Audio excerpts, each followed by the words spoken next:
ജാർഖണ്ഡ് നിയമസഭാ തിരഞ്ഞെടുപ്പിൽ മത്സരിക്കുന്ന സ്ഥാനാർത്ഥികൾ 4-1 പേർക്കും എതിരെ ക്രിമിനൽ കേസുകൾ നിലവിലുണ്ടെന്ന് വ്യക്തമാക്കുന്ന കണക്കുകൾ പുറത്ത്.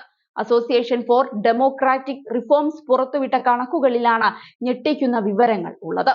സംസ്ഥാനത്ത് നിയമസഭാ തിരഞ്ഞെടുപ്പിൽ മത്സരിക്കുന്ന 28% പേർക്കെതിരെയും ക്രിമിനൽ കേസുകൾ നിലവിലുണ്ടെന്നാണ് റിപ്പോർട്ട്. ജാർഖണ്ഡ് നിയമസഭാ തിരഞ്ഞെടുപ്പിന്റെ രണ്ടാം ഘട്ടത്തിൽ ആകെയുള്ള 528 സ്ഥാനാർത്ഥികളിൽ 522 പേരുടെ വിവരങ്ങൾ പരിശോധിച്ചതിൽ നിന്നാണ് ഇത്രയും പേർക്കെതിരെ കേസുകൾ നിലവിലുള്ളതായി കണ്ടെത്തിയത്. ഒന്നാം ഘട്ടത്തിലെ സ്ഥാനാർത്ഥികളെ ഉൾപ്പെടുത്താതെയുള്ള കണക്കാണിത് എന്ന കാര്യം പ്രത്യേകം ഓർക്കണം. പരിശോധിച്ച 522 പേരിൽ 148 പേർക്ക് എതിരെയാണ് ക്രിമിനൽ കേസുള്ളതെന്നാണ് കണ്ടെത്തൽ. അതിൽ തന്നെ ഗുരുതരമായ കുറ്റകൃത്യങ്ങളുടെ പേരിൽ കേസ് നേരിടുന്ന സ്ഥാനാർത്ഥികളാണ് അധികവുമെന്ന് റിപ്പോർട്ട് ചൂണ്ടിക്കാട്ടുന്നു.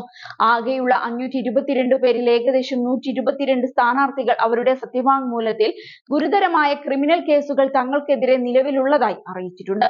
ഇതിൽ വിവിധ രാഷ്ട്രീയ കക്ഷികളിൽ നിന്നുള്ള അംഗങ്ങളെ ഈ കൂട്ടത്തിൽ നിന്ന് നോക്കിയാൽ കൂടുതൽ വരുന്നത് ബിജെപിയിൽ നിന്നാണ് എന്നും വ്യക്തമാകും.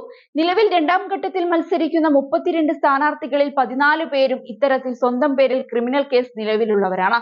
രണ്ടാമതുള്ളത് ബിഎസ്പിയിൽ നിന്നുള്ളവരാണെന്നും കണക്കുകൾ പറയുന്നുണ്ട്. ബിഎസ്പിയുടെ 24 സ്ഥാനാർത്ഥികളിൽ 8 പേർക്കെതിരെയും ക്രിമിനൽ കേസുകളുണ്ട്.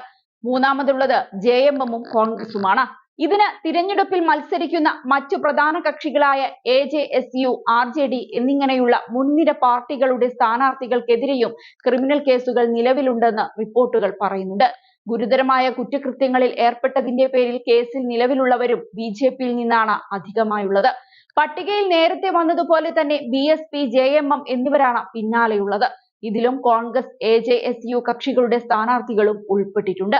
എന്നാൽ ഏറ്റവും ഞെട്ടിക്കുന്ന കാര്യം എന്തെന്നാൽ സ്ത്രീകൾക്കെതിരായ കുറ്റകൃത്യങ്ങളിൽ കേസ് നേരിടുന്ന 12 സ്ഥാനാർത്ഥികളും ഈ പട്ടികയിലുണ്ട് എന്നതാണ്. അതിൽ ഒരു സ്ഥാനാർത്ഥിക്കെതിരെ ബലാത്സംഗ കുറ്റവും ചുമത്തിയിട്ടുണ്ടെന്നാണ് നാമനിർദ്ദേശ പത്രികയോടൊപ്പം ചേർത്ത സത്യവാങ്മൂലത്തിൽ രേഖപ്പെടുത്തിയിരിക്കുന്നത്. അതേസമയം സംസ്ഥാനത്ത് ഒന്നാം ഘട്ട വോട്ടെടുപ്പ് നടന്നത് കഴിഞ്ഞ ബുധനാഴ്ചയായിരുന്നു. ആകെ 43 നിയമസഭാ മണ്ഡലങ്ങളിലേക്കുള്ള തിരഞ്ഞെടുപ്പാണ് നടന്നത്. കഴിഞ്ഞ വർഷത്തെ അപേക്ഷിച്ച് നേരിയ ശതമാനം പോളിംഗ് ഉയർന്നു എന്നതാണ് ആശ്വാസകരമായ കാര്യം. രണ്ടാം ഘട്ട തിരഞ്ഞെടുപ്പ് നടക്കുന്നത് നവംബർ 20-നാണ്. ഫലം വരുന്നതാകട്ടെ നവംബർ 23-നും.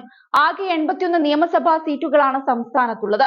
അതേസമയം സംസ്ഥാനത്ത് അതിശക്തമായ തിരഞ്ഞെടുപ്പ് പോരാട്ടത്തിനാണ് കളമൊരുങ്ങിയത്.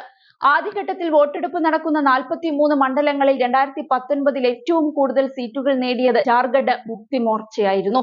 അന്ന് 17 സീറ്റുകളാണ് ജെഎംഎമ്മിന് ലഭിച്ചത്. ബിജെപിക്ക് 13 സീറ്റും കോൺഗ്രസിന് 8 സീറ്റുകളും നേടാനായി. ആദിവാസി വോട്ടുകളാണ് സംസ്ഥാനത്തിന്റെ വിധി തന്നെ നിർണയിക്കുന്നത്. കഴിഞ്ഞ തവണ ജെഎംഎം വിജയിച്ച 47 സീറ്റുകളിൽ 27 ആദിവാസി സംവരണ മണ്ഡലങ്ങളായിരുന്നു. അന്ന് ആദിവാസി സ്വാധീന മേഖലകളിൽ വെറും 8 സീറ്റുകളാണ് ബിജെപിക്ക് ലഭിച്ചത്. ഇക്കുറി മുൻ മുഖ്യമന്ത്രിയും മുതിർന്ന നേതാവുമായ ചമ്പായ് സോറനിലാണ് ബിജെപിയുടെ പ്രതീക്ഷ.